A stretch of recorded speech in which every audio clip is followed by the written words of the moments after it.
Hello friends, बहुत बहुत स्वागत है आपका हमारे यूट्यूब चैनल स्टडी मित्र में। तो फ्रेंड्स, हमारा जो टॉपिक चल रहा है हिंदी भाषा और उसका विकास भाग 1 हम लोग शुरू किए हैं, जिसमें कि हम लोग पढ़ रहे थे हिंदी बोलियों का वर्गीकरण तथा क्षेत्र। और हिंदी की कुल 18 बोलियां हैं। देखिए, यहीं से एक इम्पोर्टेंट क्वेश्चन निकल आया कि हिंदी की कुल कितनी बोलियां हैं। तो हम सभी को जानना चाहिए कि हिंदी की कितनी बोलियां हैं। तो हिंदी की जो बोलियां हैं ना, वह 18 बोलियां हैं। ठीक है, जिसमें कि हम लोग पिछले वीडियो में यानी कि कल की वीडियो में ही हम लोग 3 बोलियों को देख चुके हैं, उसे जान चुके हैं, उसके क्षेत्र को जान चुके हैं, कौरवी, हरियाणी और बुंदेली। बाकी के जितनी भी बोलियां हैं उसको आज हम लोग इस वीडियो में देखेंगे। तो चलिए देखते हैं तो बाकी के बोलियों के बारे में। तो कन्नौजी के बारे में एक बात बता दूं कि पश्चिमी उपभाषा के अंतर्गत आती है ये बोलियां। तो पश्चिमी उपभाषा के अंतर्गत हम सभी जानते हैं कि कितनी बोलियों की गणना की जाती है। तो वह बोलियां हैं कौरवी है, ब्रज है, हरियाणी है और बुंदेली है और कन्नौजी है। ठीक है, तो इन सभी बोलियों में हम लोग कौरवी जान चुके हैं, हरियाणी जान चुके हैं, बुंदेली जान चुके हैं। तो और ब्रज की बात अगर कही जाए तो ब्रज के बारे में एक वीडियो अलग से आया हुआ है हमारे इस चैनल पे। तो उसमें अगर आपको जानना है ब्रज बोली के बारे में तो आप उसमें जाके देख सकते हैं और अच्छे उसके क्षेत्र को समझ सकते हैं, उसे जान सकते हैं अच्छे से। तो ब्रज के बारे में तो एक अलग से वीडियो डाला हुआ है, बाकी को हम लोग पिछले वीडियो में देखे। और आज जो बचे हुए हैं इसमें यानी कन्नौजी जो बचा हुआ है पश्चिमी भाषा के अंतर्गत वाली बोलियाँ, उसे हम लोग देखेंगे इसमें। तो कन्नौजी जो है, कन्नौजी शब्द संस्कृत के कान्यकुब्ज से विकसित हुआ है। क्वेश्चन देखिए यहाँ से एक बन जाता है कि कन्नौजी शब्द जो है संस्कृत के किस से विकसित हुआ है, संस्कृत के किस शब्द से विकसित हुआ है। तो यह कान्यकुब्ज से विकसित हुआ है। ठीक है, कान्यकुब्ज से विकसित हुआ है। तो कैसे, देखिए यहाँ पे आप देख सकते हैं कि कान्यकुब्ज है ना, कान्यकुब्ज से बना कन्नौज और कन्नौज से बना कन्नौज। ठीक है, इसका पुराना नाम पंचाल था। कन्नौज ही कन्नौजी बोली का केंद्र है। इसका पुराना नाम जो था वह था पंचाल और कन्नौज ही कन्नौजी बोली का केंद्र है। यह ब्रज भाषा के समान है। लगभग देखा जाता है कि कन्नौजी जो बोली है वह ब्रज भाषा के समान ही है, इसलिए इसे ब्रज भाषा की एक उपबोली भी माना जाता है। ठीक है, ये इम्पोर्टेंट बात है। फिर इसके क्षेत्र के बारे में बात की जाए तो क्षेत्र इसका क्या क्या है। तो उत्तर प्रदेश के शाहजहाँपुर, हरदोई, कन्नौज, फारुखाबाद, कानपुर, इटावा और पीलीभीत में कन्नौजी बोली जाती है। इन सभी जगहों पे कन्नौजी बोली का प्रयोग किया जाता है। और ब्रज के अंतिम में जैसे कि यो तथा वो के स्थान पे कन्नौजी में अधिकांश स्थलों पे ओ मिलता है। जैसे कि ब्रज के अंतिम में यो मिलता है तथा वो मिलता है, तो इसके स्थान पे कन्नौजी में आपको अधिकांश देखने को क्या मिलेगा, ओ मिलेगा। ठीक है, जैसे कि गयो है, यह ब्रज का भाषा है, तो कन्नौजी में आपको देखने को मिलेगा गौ। ठीक है, जैसे भयो तो ये भौ, खायो तो खाओ इत्यादि। तो इन सभी शब्दों में मतलब इस टाइप का देखने को मिलता है। यो वो के स्थान पे क्या मिलता है, ओ देखने को मिलता है। अब आती है बात बघेली। तो बघेली के बारे में बता दूं, यह बोली जो है पूर्वी हिंदी की उपभाषा के अंतर्गत आती है। किसके अंतर्गत, पूर्वी हिंदी उपभाषा के अंतर्गत। तो पूर्वी हिंदी भाषा के अंतर्गत यानी उपभाषा के अंतर्गत कितनी बोलियों की गणना की जाती है। तो इसमें जो बोलियों की गणना की जाती है ना, वो की जाती है 3, बघेली, अवधी और छत्तीसगढ़ी। तो बघेली के बारे में हम लोग जानेंगे इस वीडियो में और छत्तीसगढ़ी के बारे में जानेंगे। बाकी अवधी के बारे में एक अलग से वीडियो आया हुआ है, तो आप उसको वहाँ से देख सकते हैं। तो जानते हैं बघेली। तो डॉक्टर बाबूराम सक्सेना ने बघेली को अवधी की ही उपबोली माना है। बघेली को किसकी उपबोली माना है, तो अवधी की ही एक उपबोली माना है। किसने, डॉक्टर बाबूराम सक्सेना ने। यहाँ से क्वेश्चन ऐसा पूछा जा सकता है कि डॉक्टर बाबूराम सक्सेना ने बघेली को ही उपबोली माना है। तो किसकी उपबोली माना है, तो अवधी की ही उपबोली माना है। किसको, बघेली को।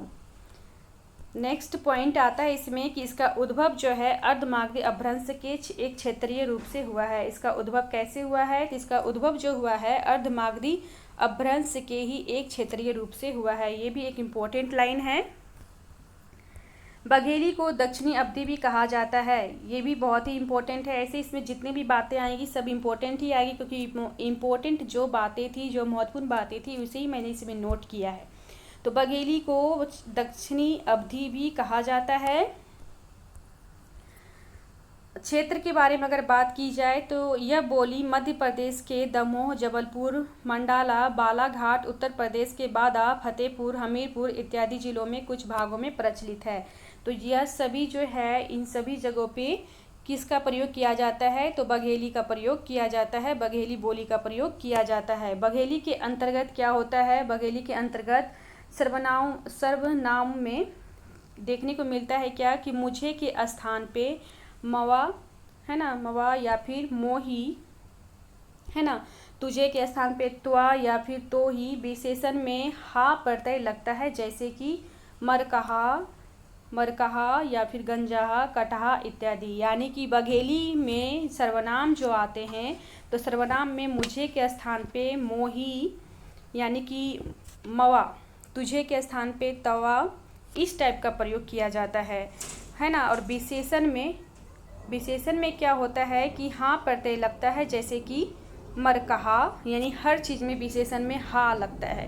ठीक है, तो ये थोड़ा सी इम्पोर्टेंट है, बहुत ही इम्पोर्टेंट तो लग ही रहा है, पूछा जा सकता है। तो विशेषण में क्या होता है? हा प्रत्यय लगता है, ये ध्यान में रखिए। और बघेली के अंतर्गत सर्वनामों की जो गणना की जाती है, जैसे कि सर्वनाम में हम लोग प्रयोग करते हैं मुझे, तुझे, तो इसमें बघेली में प्रयोग किया जाता है मवा, तवा। ठीक है, इस टाइप से। अब आती है बात छत्तीसगढ़ी की। तो छत्तीसगढ़ी भी क्या है? पूर्वी हिंदी की उपभाषा ही है। तो छत्तीसगढ़ी की बोली जो है छत्तीसगढ़ी कहलाती है। छत्तीसगढ़ी की ही बोली क्या कहलाती है? छत्तीसगढ़ी कहलाती है। इसे लरिया या खलाटी भी कहा जाता है। ये बहुत ही इम्पोर्टेंट है कि इसे लरिया या खलाटी भी कहा जाता है। इसका विकास अर्धमागधी अपभ्रंश के दक्षिणी रूप से हुआ है। और इसका विकास जो हुआ है छत्तीसगढ़ी का, किससे हुआ है?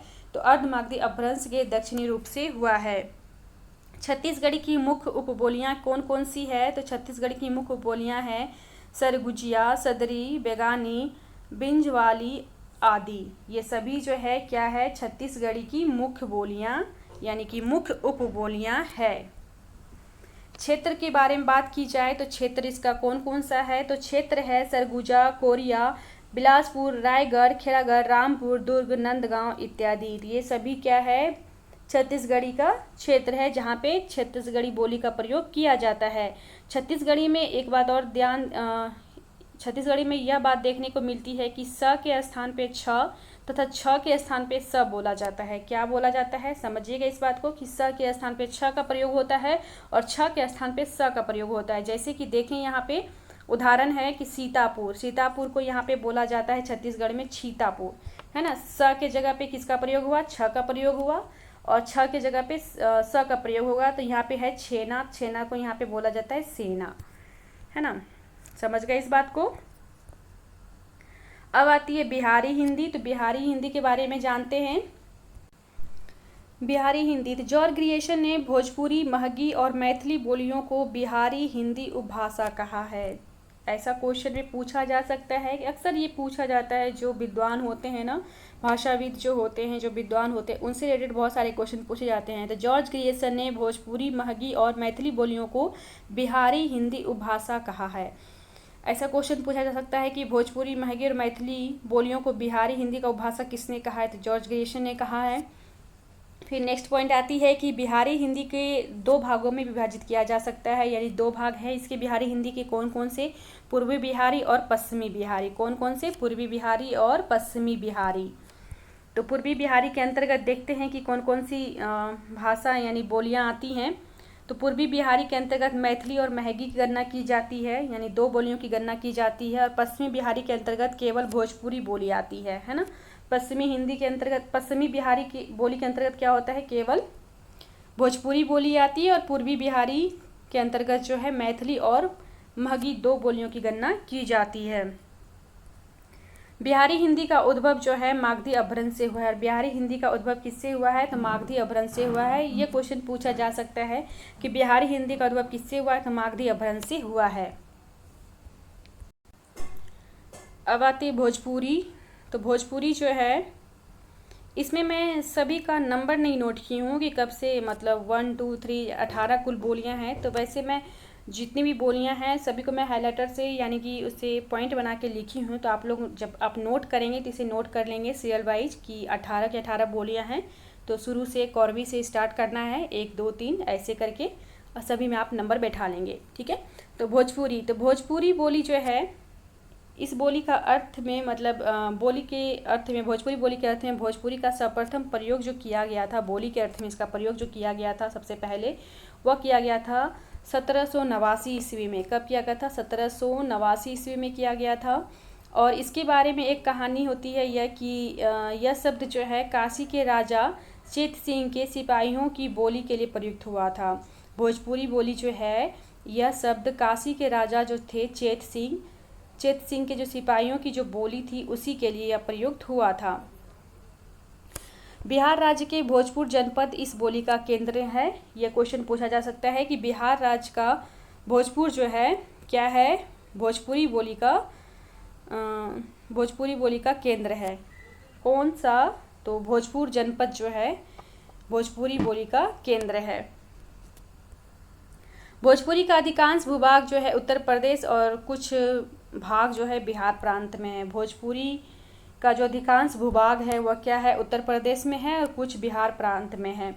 तो उत्तर प्रदेश में जो बोली जाती है तो कहाँ कहाँ बोली जाती है? तो यह बोली जाती है वाराणसी, गाजीपुर, देवरिया, बलिया, आजमगढ़, महाराजागंज, मऊ, चंदौली, संत कबीर नगर, सोनभद्र आदि जगहों पे बोली जाती है। यानी कि ये क्या हुआ? उत्तर प्रदेश के क्षेत्र में जो बोला जाता है। और बिहार प्रांत में ये कहाँ कहाँ बोले जाता है, वो मतलब बोली जाती है भोजपुरी? तो छपरा हो गया, सिवान हो गया, गोपालगंज हो गया, भोजपुर, भभुआ, रोहतास, सासाराम, मोतिहारी, पूर्वी चंपारण, पश्चिमी चंपारण इत्यादि जिलों में बोली जाती है। यानी उसके आसपास के क्षेत्र में भी ये बोली जाती है। झारखंड राज्य की अगर बात की जाए तो रांची के प्लामू के कुछ भागों में भोजपुरी बोली जाती है। और भोजपुरी के बारे में एक बहुत ही महत्वपूर्ण बातें मैं बताती हूँ आपको कि लोक कवि और नाटककार जो भिखारी ठाकुर जो हैं, उन्होंने क्या किया था? विदेशिया सहित 12 नाटकों की रचना की थी। भिखारी ठाकुर जो थे वो थे लोक कवि और नाटककार थे वो। तो उन्होंने विदेशिया सहित 12 नाटकों की रचना की थी और इन्हें भोजपुरी का शेक्सपियर भी कहा जाता है। तो क्वेश्चन ऐसा पूछा जा सकता है कि भोजपुरी का शेक्सपियर कौन है? तो भिखारी ठाकुर हैं, ठीक है।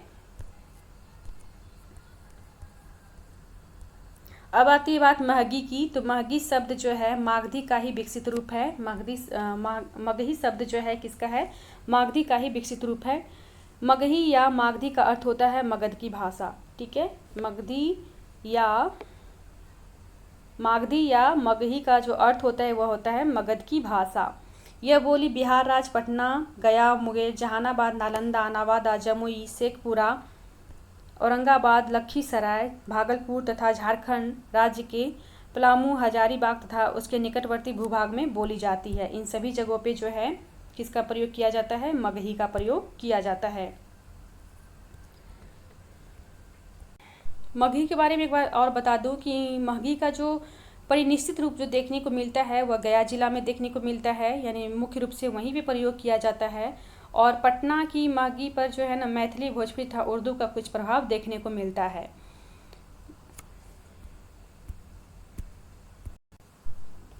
अब है मैथिली। तो मिथिला की बोली को मैथिली कहा जाता है ना। कितनी अच्छी बात है कि मिथिला की बोली को मैथिली कहा जाता है। इसका उद्भव मागधी अपभ्रंश के मध्यवर्ती रूप से हुआ है। इसका उद्भव कैसे हुआ है? तो मागधी अपभ्रंश के मध्यवर्ती रूप से हुआ है। उद्भव वाला ये जो है ना पॉइंट, ये जो लाइन है ये बहुत ही इम्पोर्टेंट है। एग्जाम में ये पूछा जा सकता है और पूछा भी गया है बहुत सारे एग्जामों में कि इस बोली का उद्भव किससे हुआ है ना। तो ये बहुत ही इम्पोर्टेंट हो जाता है, तो इसको आप लोग नोट जरूर करें। तो मिथिला यानी मैथिली बोली का जो उद्भव हुआ है किससे हुआ है? तो मागधी अपभ्रंश के मध्यवर्ती रूप से हुआ है। अगर क्षेत्र की बात की जाए तो कहाँ कहाँ मैथिली का प्रयोग किया जाता है? तो मैथिली का क्षेत्र है बिहार के उत्तरी भाग में, पूर्वी चंपारण, मुजफ्फरपुर, मुंगेर, भागलपुर, दरभंगा, पूर्णिया तथा उत्तरी संथाल परगना में। इन सभी जगहों पे क्या होता है? मैथिली का प्रयोग किया जाता है। मैथिली की 6 बोलियां हैं। कौन कौन सी? उत्तरी मैथिली, पश्चिमी मैथिली, दक्षिणी मैथिली, पूर्वी मैथिली, छिका छिकी तथा जोल्हा बोली, है ना। ये सभी क्या है? मैथिली की 6 बोलियां हैं जिसमें कि ये सभी शामिल हैं। बिहारी हिंदी की बोलियों में केवल मैथिली ही साहित्यिक दृष्टि से संपन्न है। वहीं अगर बात की जाए तो बिहारी हिंदी की बोलियों में जो है केवल मैथिली ही साहित्यिक दृष्टि से संपन्न है, ऐसा माना गया है। मैथिली के बारे में बहुत अच्छी अच्छी बातें हैं कि विद्यापति की पदावली की भाषा जो है वो भी मैथिली में ही हम सभी जानते हैं। और मैथिली साहित्य के प्राचीन काल के जो गीतकारों में विद्यापति और गोविंद दास और मध्यकाल के नाटककारों के बारे में अगर बात की जाए तो रणजीत लाल और जगत प्रकाश मल, इन सभी का जो उल्लेख मिलता है सभी मैथिली भाषा में ही देखने को मिलता है। तो इस तरह से मैथिली का बहुत ही महत्वपूर्ण स्थान हो जाता है बोली के क्षेत्र में। अब है राजस्थानी हिंदी। तो Rajasthani Hindi sir John Grierson ने राजस्थान की विभिन्न बोलियों को सामूहिक रूप से राजस्थानी हिंदी कहा है। ठीक है, सर जॉर्ज ग्रियर्सन जो है उन्होंने क्या कहा कि राजस्थान की विभिन्न बोलियों का सामूहिक रूप जो है वह राजस्थानी हिंदी ही है। और डॉक्टर ग्रियर्सन ने राजस्थानी बोलियों को 5 भागों में विभाजित किया है। कौन कौन से? तो पश्चिमी राजस्थानी, उत्तर पूर्वी राजस्थानी, मध्य पूर्वी राजस्थानी, दक्षिण पूर्वी राजस्थानी और दक्षिणी राजस्थानी। तो इन सभी वर्गों में ग्रियर्सन ने राजस्थानी बोलियों को विभाजित किया है और ज़्यादा तो इसकी कुछ विशेष जानकारी नहीं मिलती है। अब आती है बात मारवाड़ी की। तो मारवाड़ी के बारे में बोला जाता है कि पश्चिमी राजस्थानी यानी कि पश्चिमी राजस्थानी या पश्चिमी मारवाड़ी बोली का उद्भव जो है सोरसेनी अपभ्रंश के नागर रूप से हुआ है। किससे हुआ है? सोरसेनी अपभ्रंश के नागर रूप से हुआ है। और इसके क्षेत्र के बारे में अगर बात की जाए तो मारवाड़ी राजस्थान के जोधपुर, अजमेर, मेवाड़, सिरोही, बीकानेर, जैसलमेर, उदयपुर, चरू, नगौर, पाली आदि तथा पाकिस्तान के सिंध प्रांत के पूर्वी भागों में यह बोली बोली जाती है ना, मारवाड़ी। इन सभी जगहों पे मारवाड़ी का प्रयोग किया जाता है। पुरानी मारवाड़ी को ही डिंगल कहा जाता है। ये बहुत ही इम्पोर्टेंट है कि पुरानी मारवाड़ी को ही डिंगल कहा जाता है। बहुत ही महत्वपूर्ण लगा ये, क्योंकि ये एग्जाम में पूछा जा सकता है। और लोक साहित्य की दृष्टि से अगर देखा जाए तो मारवाड़ी एक संपन्न उपभाषा है ना। और मेवाड़ी जो है सिरोही, बागड़ी, थली, शेखावटी आदि जो है मारवाड़ी की प्रमुख उपबोलियाँ हैं। ये सभी जो है मारवाड़ी की प्रमुख उपबोलियाँ हैं। और मीराबाई के पद में भी कहीं कहीं मारवाड़ी भाषा का प्रयोग भी देखने को मिलता है। और ब्रज भाषा में तो है ही, ये हम सभी जानते हैं। तो मारवाड़ी भी देखने को मिलता है और कहीं ब्रज भाषा में। देखते हैं नेक्स्ट। तो जयपुरी यह राजस्थान के पूर्वी भाग में बोली जाती है। इसका केंद्र जयपुर है और जयपुर का पुराना नाम ढूढ़ान है, इसलिए इस बोली को ढूढ़ानी भी कहा जाता है। ठीक है, ये बहुत ही इंपॉर्टेंट है कि इस बोली को ढूढ़ानी कैसे कहा जाता है। तो जयपुर का जो पुराना नाम था वो ढूढ़ान था और इसी के कारण जो है इस बोली को ढूढ़ानी भी कहते हैं। जयपुरी बोली का उद्भव जो है सोरसेनी अपभ्रंश के उपनागर रूप से हुआ है। जयपुरी बोली का उद्भव किससे हुआ है? तो सोरसेनी अपभ्रंश के उपनागर रूप से हुआ है।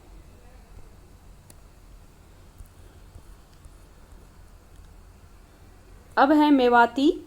तो मेवाती राजस्थान के उत्तर पूर्व की बोली है। इस पर ब्रज भाषा का प्रभाव देखा जाता है। मेवाती क्या है? राजस्थान के उत्तर पूर्व की बोली है और इस पे जो है ब्रज भाषा का प्रभाव देखने को मिलता है।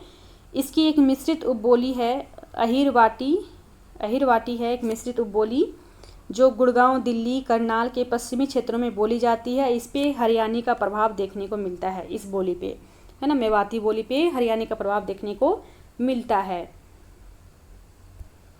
और मेवाती जो नाम पड़ा था तो कैसे पड़ा था? तो मेव जाति के इलाका था यह और मेवात के नाम पे ही इसे मेवाती कहा गया। अब है मालवी। तो दक्षिण राजस्थानी की प्रतिनिधि बोली है मालवी। दक्षिणी राजस्थानी की प्रतिनिधि बोली है मालवी। यह बोली जो है उज्जैन, इंदौर, देवास, रतलाम, भोपाल, होशंगाबाद आदि के आसपास के क्षेत्रों में बोली जाती है। यही इम्पोर्टेंट इसमें बात है कि कौन कौन से क्षेत्र में बोली जाती है। नेक्स्ट है कुमाऊनी। तो कुमाऊनी जो है नैनीताल, अल्मोड़ा एवं पिथौरागढ़ क्षेत्र का परंपरागत नाम कुमांचल है और जिसे अब जो है कुमाऊँ कहते हैं और यहाँ की बोली जो है कुमाऊनी है। कुमाऊँ जो है यानी कि उसे अब जो बोला जाने लगा है, कुमाऊँ बोला जाने लगा और वहाँ की बोली ही क्या है? कुमाऊनी है।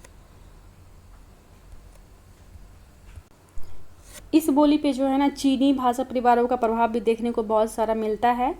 ऐसा देखने को मिलता है। कुमाऊनी में प्राचीन साहित्य तो नहीं है, परंतु आधुनिक काल में साहित्य सर्जन हो रहा है और लोक साहित्य की दृष्टि से कुमाऊनी एक संपन्न बोली है। ठीक है, तो ये थी कुमाऊनी के बारे में थोड़ी सी जानकारी। अब है गढ़वाली, यानी 2 बोली अब बचा गढ़वाली। तो 52 गढ़ियों में बटे होने के कारण इस क्षेत्र को गढ़वाल कहा गया है ना। 52 गढ़ियों में बटे होने के कारण जो है इस क्षेत्र को गढ़वाल कहा गया। और गढ़वाल की बोली ही गढ़वाली है। ठीक है, गढ़वाल की बोली ही गढ़वाली है। उत्तराखंड राज्य के टिहरी गढ़वाल की बोली गढ़वाली के आदर्श रूप में मानी जाती है। यानी उत्तराखंड राज्य की जो टिहरी गढ़वाल की बोली जो है गढ़वाली का आदर्श रूप मानी जाती है। और गढ़वाली में भोटिया, शक, किरात, नागा और खस जातियों की भाषाओं के अनेक तत्व मिश्रित हैं, ऐसा देखने को मिलता है। और लास्ट है दक्खनी बोली। तो दक्खनी का मूल आधार जो है दिल्ली के आसपास 14वीं से 15वीं सदी की खड़ी बोली है। दक्षिण में प्रयुक्त होने के कारण इसे दक्खनी बोली कहा जाता है। और इसकी मुख्य उपबोलियाँ हैं गुलबर्गी, बिदरी, बीजपुरी और हैदराबादी। तो ये थे बाकी के बोलियों का वर्गीकरण तथा उसके क्षेत्र, तो हम लोग जान गए। अब कुछ ऑब्जेक्टिव क्वेश्चन देख लेते हैं। तो पहला क्वेश्चन स्टार्ट हो जाता है कि पंचाली किस बोली का पर्याय है। तो पंचाली जो है किस बोली का पर्याय है? कन्नौजी का है, अवधी का है, बेसवाड़ी का है या फिर हाड़ौती का है। तो किसका है ये?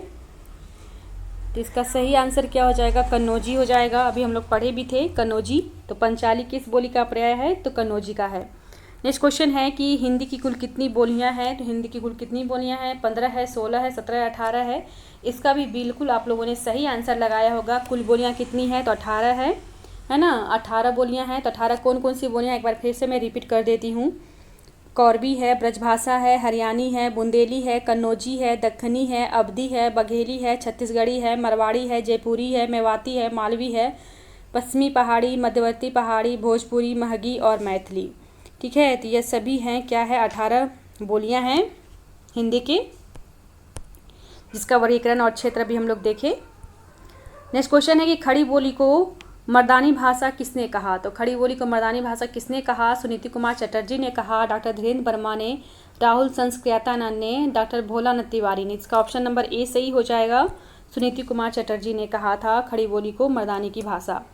नेक्स्ट क्वेश्चन है कि द्वितत्व व्यंजनों का अधिक प्रयोग होता है। तो किस में होता है? कौरवी में होता है, भोजपुरी में होता है, अवधी में होता है या महगी में होता है।